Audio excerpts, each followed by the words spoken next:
আসসালামু আলাইকুম। নতুন একটা ভিডিওতে সবাইকে স্বাগত জানাচ্ছি। আমি ফুয়াদ। আশা করছি সবাই অনেক ভালো আছেন। আমি আজকে আপনাদেরকে দেখাবো নতুন জিমেইল আইডি খোলার পরে জিমেইলের প্রোফাইল পিকচারটা কী করে চেঞ্জ করবেন। এই ভিডিওটা শুধুমাত্র বিগিনারদের জন্য, যারা এক্সপার্ট স্কিপ করে যেতে পারেন ভিডিওটা।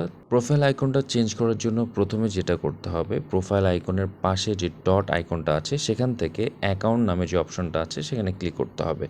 নতুন একটা পেজ ওপেন হবে, সেখান থেকে হাতের বাম দিকে দেখতে পারবেন পার্সোনাল ইনফরমেশন নামে একটা অপশন আছে।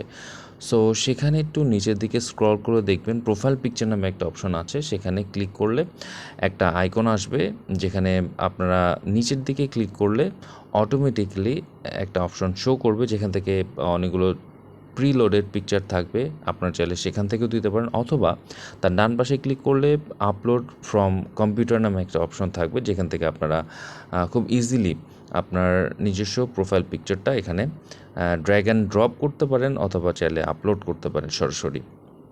সো আমি অলরেডি একটা প্রোফাইল পিকচার মেক করে রেখেছিলাম আমার মেল আইডির জন্য।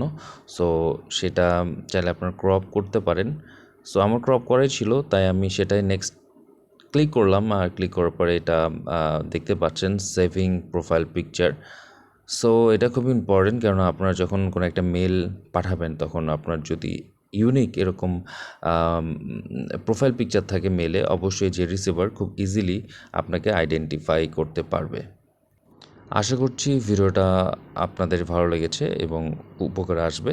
এরকম ভিডিও পেতে আমার পেজ লাইক অ্যান্ড ফলোদের সাথে থাকবেন। আর যারা ইউটিউব থেকে দেখছেন, অবশ্যই আমার চ্যানেলটি সাবস্ক্রাইব করে পাশে থাকবেন। সো নেক্সট ভিডিওতে আমি দেখিয়ে দেবো এরকম ইউনিক প্রোফাইল পিকচার আপনারা কি করে মেক করতে পারেন। নেক্সট ভিডিওর জন্য অপেক্ষা করুন। আর এই ভিডিওটা ভালো লাগলে অবশ্যই লাইক অ্যান্ড শেয়ার করে রাখবেন। ভিডিওটি শেষ পর্যন্ত দেখার জন্য ধন্যবাদ। দেখা হবে নতুন কোনো একটা ভিডিওতে। আসসালামু আলাইকুম।